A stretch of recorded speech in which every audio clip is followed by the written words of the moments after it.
What's going on, everybody? Welcome back to the Optimize You podcast, the place where we are leveling up and getting you to optimize every single version of yourself. We're providing value day in and day out. And hopefully, if this is your first time here, welcome.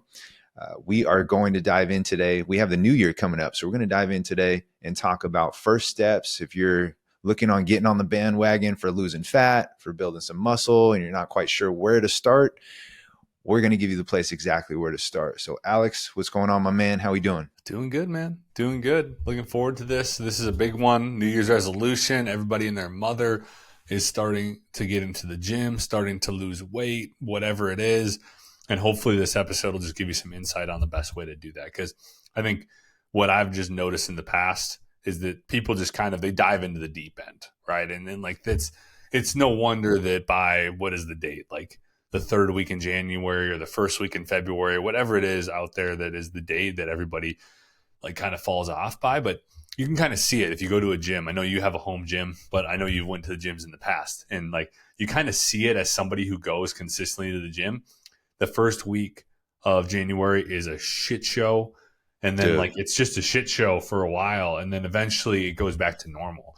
And that kind of sucks, right? I think that we want people to be able to stick with it. And it's a matter of that quick fix mentality. It's a matter of a lot of unsustainable ways of going about fat loss and about health and fitness that we've both tried in the past. We've seen a lot of people try in the past. And so we just want to be able to help you guys out. And Matt, what would you say is kind of the first thing that first piece of advice you give to somebody who's like, hey, listen, I need to lose 30 pounds and I'm starting January 1st. You know what their tendency is to do, right? Is I'm going to go to the gym 5 days a week. I'm going to eat super clean. I'm going to do this and that, another thing, blah, blah, blah, blah, blah. What kind of advice would you give this person? Well, first, I'd applaud that person for knowing that they're capable or even being ambitious to get better from themselves, which is great. Whether it took the new year to elicit that out of them, it doesn't matter. So give yourself some praise first of wanting to better yourself. Now, as far as where to start, I don't think you have to wait till the first to get started. There's things that you can do right now. And we always talk about the fundamentals, but some of the simplest things that you could do, first and foremost, before you start doing the X's and O's, all the things that we know, generally speaking, that we should be doing, is get yourself in the right mental standpoint. So instead of being okay, I'm going to set a quote unquote New Year's resolution here, I want you to take it a step further and ask yourself, what do I want to yield from this outcome in the next 5-10 years from now? What is it a specific lifestyle? Is it a certain body? Is it a certain, you want to develop the characteristics to hold yourself at a higher standard because you want to operate on a higher quality of life? What are all those things? What are you going to get out on the other side of doing this? What's the purpose of doing this? Why do you want to do it? And I think people skip over that part. I think figure that part out first, and then all the other stuff will kind of fall into place. And there's nuanced things that you can pick and choose from. But I think people skip that big piece to the puzzle there. And I heard something really, really cool today. It was and this has more to do with the mental side of things. But I was listening to a podcast and they said there's 3 things that are required in order to make sure that your goal is successful. And the first one is believing in the probability or possibility that you can actually achieve it. That's number 1. You have to believe, even if you can't see it or you've never achieved it yet, you have to have some belief there. The second thing is you have to actually know how. You got to know the roadmap, right? Whether you hire a coach, whether you know to go to the gym and do specific workouts, how to eat nutritionally from a specific standpoint, you have to know how. What's your roadmap, right? Most people can figure out those 2 things. They'll have the belief, they're man, I'm not quite there yet, but if I stick to this, I think I'm capable of doing it, right? So people will have the belief. Generally speaking, if they're following a workout plan or they're going with their buddy or they're going with their friend or whoever, they're following some free stuff, you can generally figure out the how. The last part and the third piece is where most people miss, is the willingness, right? Where does your willingness fall off? So for me, for example, if my goal and my belief was, okay, I want to get down, and I'm just using this as an example, this isn't true, but let's just say I wanted to go and get down to sub 5% body fat, something crazy, something ridiculous, right? Can I believe I can do it? Yeah. The belief's there. It's going to suck, but I can do it. It's not going to be fun. Do I know how? Yep. I know exactly how to get there. Right? I know the strategy. been doing this a long time, so that's not hard for me. My willingness to do it is probably what's going to lack, right? So my willingness is going to go to the point of my willingness ends right when, you know, I have that tater tot dish on Christmas Day that's going to just derail me. My willingness is going to end on, I don't want to do an extra on top of my 12,000 plus steps. I don't want to do an additional 30 to 45 minute cardio session. Like that's where my willingness ends, right? Like, so you have to understand, where does your willingness end? Because if your willingness ends at a certain point, you can't expect to achieve your goals. So I think that's where the reality sets in, is the willingness. So I would encourage people to walk through that 3-step process first, and then you can figure out all the stuff after, right? Like do that stuff now, where it's, it's at this time, I think when this podcast release, it's going to be after the first, but you don't have to wait until the first to get going. Like handle the mindset and the mental side of the equation first, and your process and journey will be so much more enjoyable. That's what I would recommend first. Now, assuming somebody has that side of things down, like what would you recommend somebody to go into, like as far as, okay, we'll call those one, that's step 1A, like what's 1B? Like where would you recommend them to start? I love that first off. And I think that, like, even if you are listening to this podcast and you haven't done that, do it before you go into anything else. Because I think that we've both realized through coaching for a while that the mindset side of things is the big thing that derails people. It's the reason why people don't actually keep the results they get. It's one of the big reasons why, right? And I think that my next thing would just be to do something that is so key for a lot of the people and a lot of the struggles that happen in these New Year's resolution mindsets. It's to meet yourself where you're at, right? I think that a lot of the struggle with these people falling off after the first of the year so quickly is because they go from doing absolutely nothing to doing absolutely everything, right? They go from going into the gym 0 days a week for the last 6 months to 5 days a week, 6 days a week, 7 days a week. Like they're trying to do it every day and kill themselves. They go from eating a bunch of pizza and junk food and fast food to, oh, we're going to eat completely clean chicken, rice, veggies, all that stuff. We're going to do that, and we're going to be so regimented and everything. And the idea is good. Like the idea of changing your habits is good, but we have to change your habits in a way that's going to allow you to stick with it. And so ask yourself, this is one of the best questions. Like ask yourself, what can I stick to for life, right? Like right now, like what can I stick to this first week? Like start with like 2 days a week in the gym, right? Like don't go up from 0 to 5 or 6, like start with 2 days a week. And then we can go to 3 and maybe 4 and maybe 5, depending on what your schedule looks like. But you got to take into consideration what your life looks like and what you can actually commit to and stick with. When it comes to food, don't just completely 180 your food from like 30% quality foods to 90% quality foods. Like ease it up, right? This is why I think the add versus subtract thing is so beneficial, is because like when you think of something, as if you think of like I'm going to add in a little bit more quality foods, or I'm going to add in a few more workouts a week. Like that mindset is so much easier to grasp than I'm going to take away all of these processed foods and all this pizza. I'm going to take away all of my freedom or whatever it is. And so like, just start with these simple things and meet yourself at like a few different things. Like, so like, don't also like try to do 10 things at once. Like don't try to add in workouts, 45 minutes of walks, clean eating, water, nighttime routine, all this stuff, and expect that you're going to stick with it. This is the reason why people fall off. Let's start with what you feel like is doable for you. Like what resonates with you? You know, this is why me and you both, I believe, ask our clients kind of what they feel like they can stick to or what they think is the next logical step. What would you like to shift here? Oh, you know, I'd like to work on like adding another workout in. Awesome. Like ask yourself that, because they're going to be a lot more willing, kind of going down to the willingness thing. You're going to be a lot more willing to make that change as opposed to somebody else telling you, you should drink more water, right? It's like, oh, like what do I think is the next step? And then start there. So workouts, maybe going on some walks or whatever, like, oh, I'm going to add in some more protein in each meal, like all that stuff. But if you try to go from chapter 1 of the book to chapter 100, like there's no wonder you fall off. Yeah, I think that's such great advice. Like meet yourself where you're at. And another thing you could do is just ditch the timeline. You're not trying to get to this destination as fast as you possibly can. the power with meeting yourself where you're at is you can introduce things that stretch you a little bit to the point where when done consistently and repeatedly over time, they won't feel like there's something new anymore. They'll be part of your routine. And one of the best things you could do is couple something new with something that you're already doing. And when you can do that, it'll be seamlessly integrated. You'll partner it with something that you already do really well. And so that'll help drive adherence and consistency, because that's what this whole game is about. It's not whether you go to the gym 6 days a week for 1 to 2 weeks and then you fall off. It's how consistently can you stack it up over and over, time and time again, especially on the days that you don't feel like it. And when you can do that over a long enough time horizon, it's inevitable that you're going to yield the outcome that you're going for.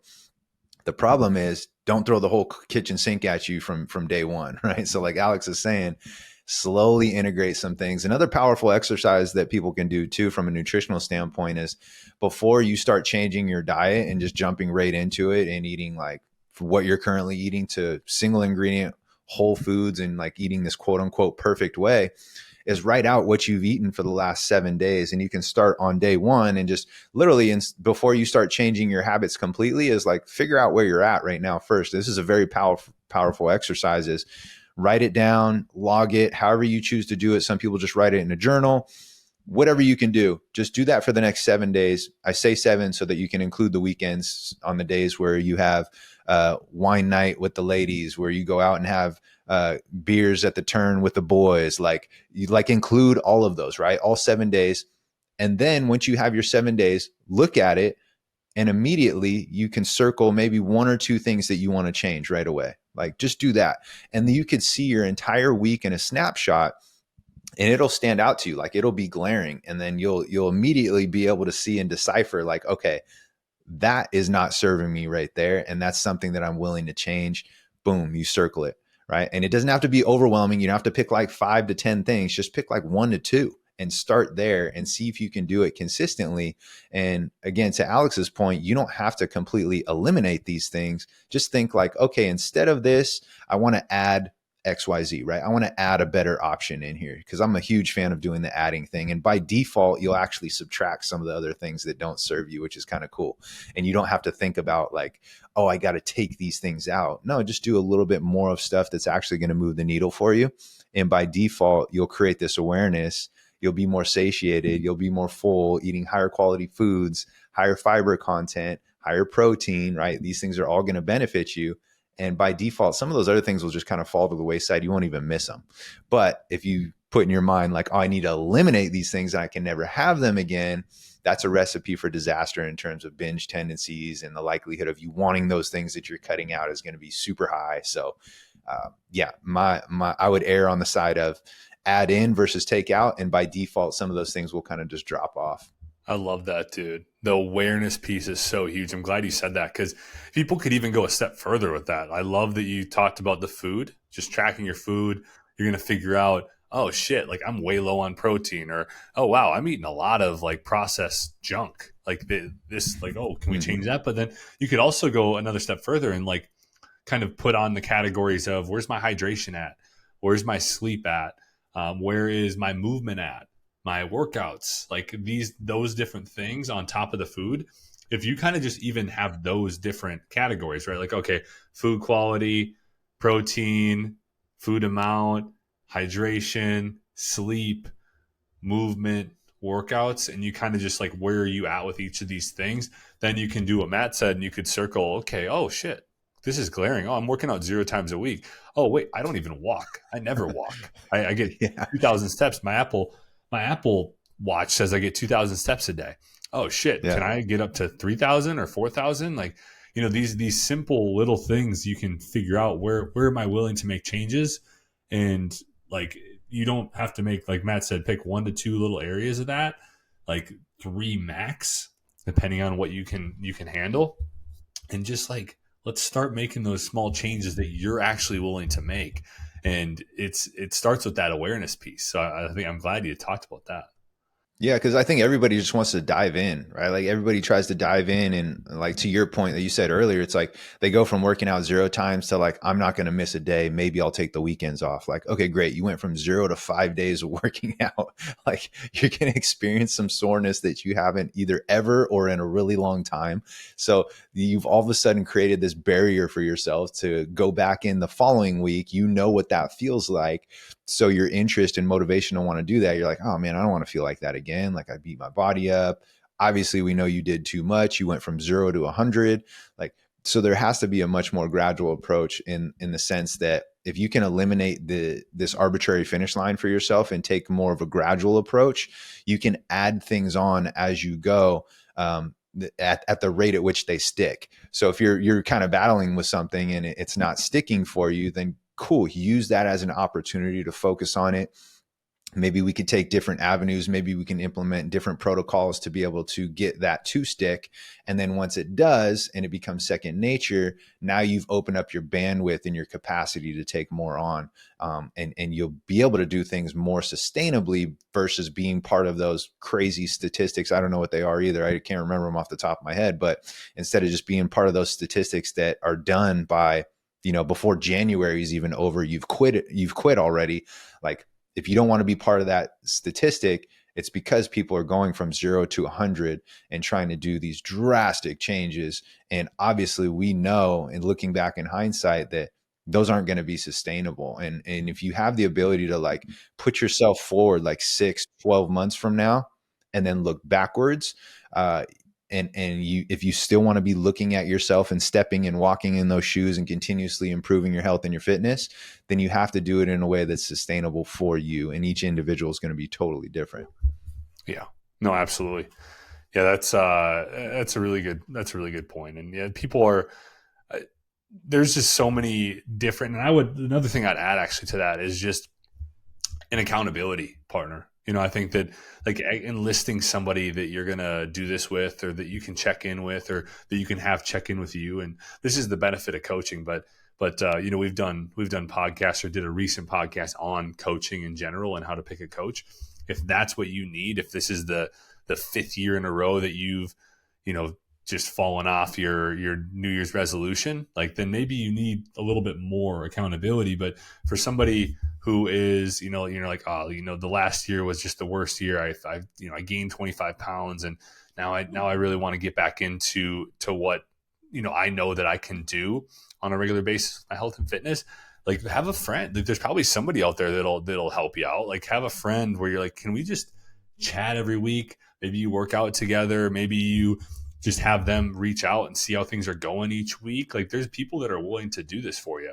And so this is a huge thing, because I know that I've always found that the best thing with me when it comes to coaching, like getting my own coaching, and then, my clients, is that accountability piece of having somebody that you're chatting with about this, having somebody that that you have to, oh wait, I got Alex who I gotta show my food for the week, right? Maybe I'll make a little bit better decisions, right? Like, it's a little bit easier to get that ball rolling. Because for me, with anything, I always find that 2-week period is the hardest. Like, getting over that hump of the first 2 weeks is always really difficult. But once you do that, you start to build that momentum. And so, even if for the first month you have an accountability partner, that could be enough time for you to kind of get over that hump of that struggle of the start of it. And maybe, like, if you're working out, that soreness of the start of the gym, and you start to build those habits enough, and then eventually you're like, oh, I can do this, and I'm in a routine, and I know what I'm doing. But that also is why it's so important to meet yourself where you're at and not do too much, and ask yourself that question of, what can I stick to for life? Like, and you could even ask, like, okay, what do I want to be able to stick to for life? What can I stick to right now? Because, like, maybe that's like the point where we're like, I want to be able to get up to 5 workouts a week, but I know that's not realistic. I'm going to start with 2. I want to be able to get up to 80% of my food coming from quality foods. I'm at 30% right now. Let's start with 40 or 50%. Like, let's up it a little bit. Like these simple things like that, where you look at, like, where do I want to be? Where am I right now? What's the logical first step? I think is a really good way to go about it. Yeah, and I'll give an example too, like of a client that I just brought on who was a former Division I athlete, like super stud. She's amazing. and she hasn't worked out or trained like in over a year, right? So somebody with a super athletic background coming to me, they are gonna want to be ambitious and they're gonna want to work out like 4 or 5 times a week or do what they were doing in their prime or when they were firing on all cylinders. And I was very clear to her, like, hey, you're going from zero now. We're going to start with 2, and we're going to do 2 days for the next 4 weeks just to prove, not to me, but to yourself, that you can adhere to your workouts. And she noticed, and she messaged me after the first week, was like, thank you for saying 2, because I got thrown so many curveballs with work. I was actually sore after the first workout, so I didn't want to work out again the next day. So having that 1 to 2 days in between was super helpful. Like, because we sometimes we bite off more than we can chew. And so now after her first 4 weeks, she adhered to all her workouts, right? She starts to get that competitive nature back in her. The juices start flowing in terms of her being able to prove to herself that she can do this. And she was once capable. And now she's taking those steps forward to again, show herself like, hey, I can do this. Cool. Now we can bring on another one, because she's proved to herself that she can do those 2 days. And now we go into 3 days. Now she's going to have more curveballs thrown her way, but let's see if she can do that. It's a lot better doing that and being able to manage and have flexibility within a 7-day period to get 3 workouts in, even if it didn't land on the scheduled day. Like if it was scheduled on Wednesday, something came up, she could bump it to a Thursday, because we have enough flexibility within the 7-day time frame. I'm just looking at, in 7 days, was she able to complete 3 workouts? If not, okay, it's probably going to come down to a scheduling issue or planning ahead, right? Like we can address the issue. But now her confidence is up, which this is all about confidence, right? It's confidence, self-belief, like we talked about. It's a huge piece. But now she's doing it consistently, right? And now she's hitting 3 days a week. And so now her self-confidence starts to rise. And then she's like, oh, I can do this. Now, is it back to where she was in her prime at like 5-6 days and doing double days when she's an athlete? No, but that's all. She also has different goals now too, right? So don't compare yourself to who you once were, right? That's the worst thing that you can possibly do, especially those of you that have had consistency and good results in the past. That like it almost erases that. Like use it to your advantage in terms of like, it can be of benefit to know what you're capable of, but you're not going to jump there on day one. And I would highly recommend not doing that, just for the sake of argument, like what we're talking about. You will absolutely have a higher chance and higher likelihood of derailing yourself, thinking that all of a sudden you can flip the switch on and, go right into it. I've seen people like, former athletes as well, who mostly guys, right? They just get super competitive when all of a sudden you're in a group training atmosphere and we're doing the warm up, and I've seen guys pull hamstrings,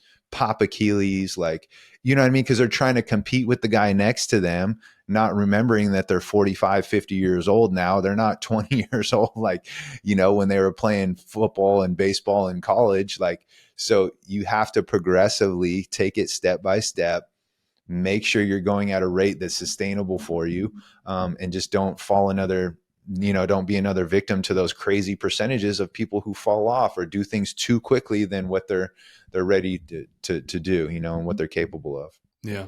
And you said something as well around planning. And I think that's a huge thing, a huge tool that people can use like at any point in their journey, but especially starting out, is like what do you need to get done? What habits do you want to accomplish this week? And how can we plan them into your schedule? Right. Like I used to sit down on Sundays and I would plan out my week, right? It's like workout. I'm going to work out on, okay, I got to adjust my workout Tuesday, Thursday, Friday, whatever.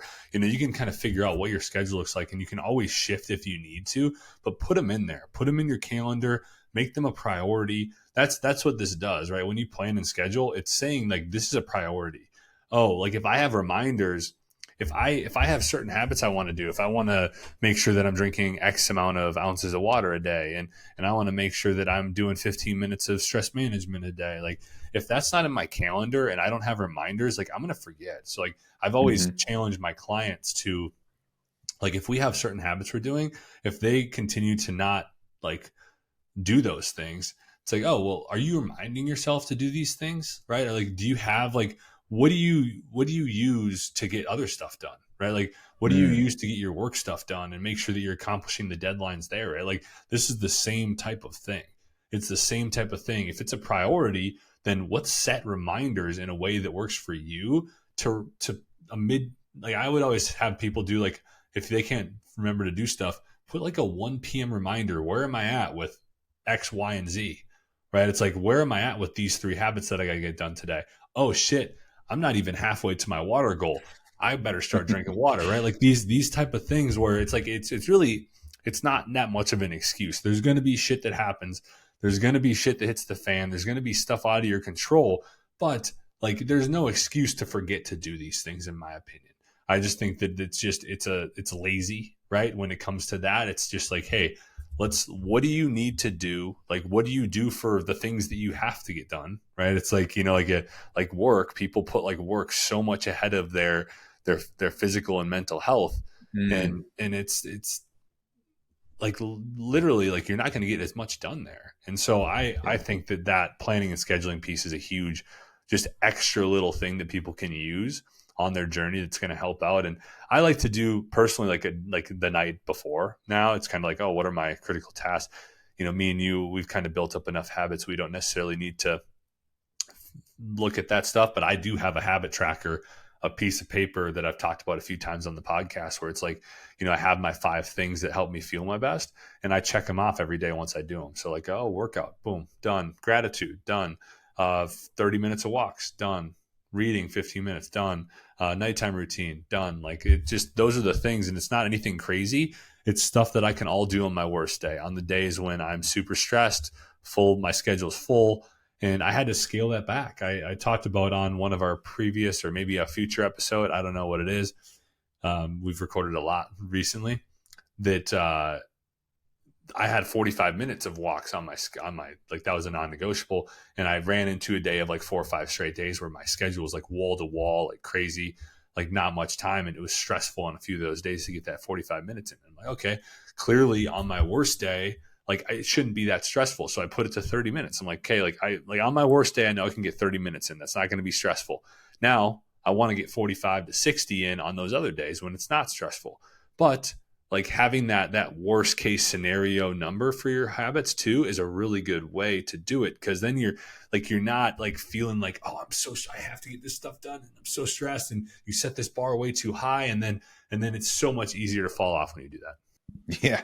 Yeah. We all do that, right? Set that bar super high. And then let's say you did 3/4 of the things, right? Which is more than what you would probably normally do, but you fell short of that bar. And so now you feel discouraged. So the likelihood of you showing up again tomorrow, you're going to feel defeated. You're like, oh, I'm already behind, right? And it could snowball effect in the opposite way, meaning like as you go on, you just do less and less and less because you feel discouraged, because you feel like no matter how hard I try, like everything, all the stars have to align, and I have to hit it on everything. All cylinders have to be firing. All the stars have to be perfectly set up for me to achieve the standard that I set for myself, which 9 times out of 10, when you fall short, it could be super discouraging, which makes it hard to keep the ball rolling in the right direction, to keep going forward, to get that momentum. It's really about momentum. Like, how do you create momentum for yourself? A lot of people use the word motivation. I just like to say, well, what's one stepping stone, or one brick that you can plant today that you can step on and use that as leverage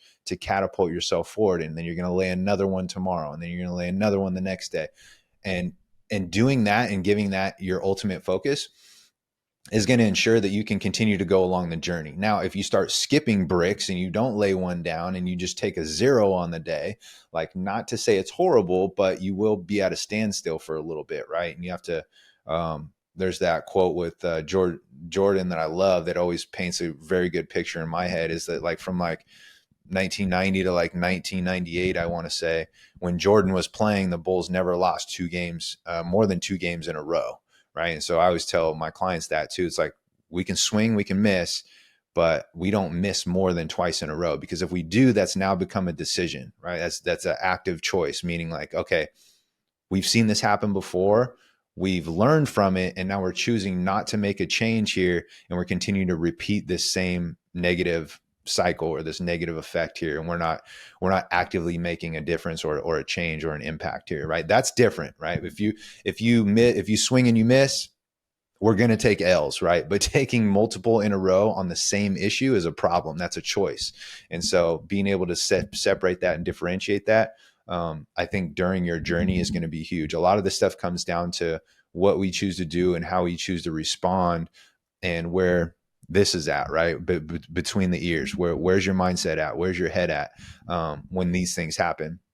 And that's going to be crucial for longevity. So, yeah, I think that's good. And hopefully this pod helped you guys out. Hopefully you take this stuff to heart and you're able to do this in a sustainable way. I know I've had many people come to me that have just tried over and over and over again. And we've talked about a lot of things that is against the curve of what a lot of people are doing. And so hopefully you can take this, you can do it in a sustainable way. You can finally actually create habits that stick this year instead of being the person who fails in January, fails in February, just goes back to their old ways. Like, do it in a way that works for you. Don't watch somebody else. Don't compare yourself to your friend or another family member that's doing some crazy shit. Do it in a way that allows you to build on the habits and allows you to stick with the stuff that you're doing, and you will eventually get to where you want to be. Anything else to add, Matt? love that, man. Exactly what you said. And another way to put yourself in the right mindset to be able to do what you just said is create. There's so many different ways to skin the cat. There's so many different ways to go about doing it and making it happen.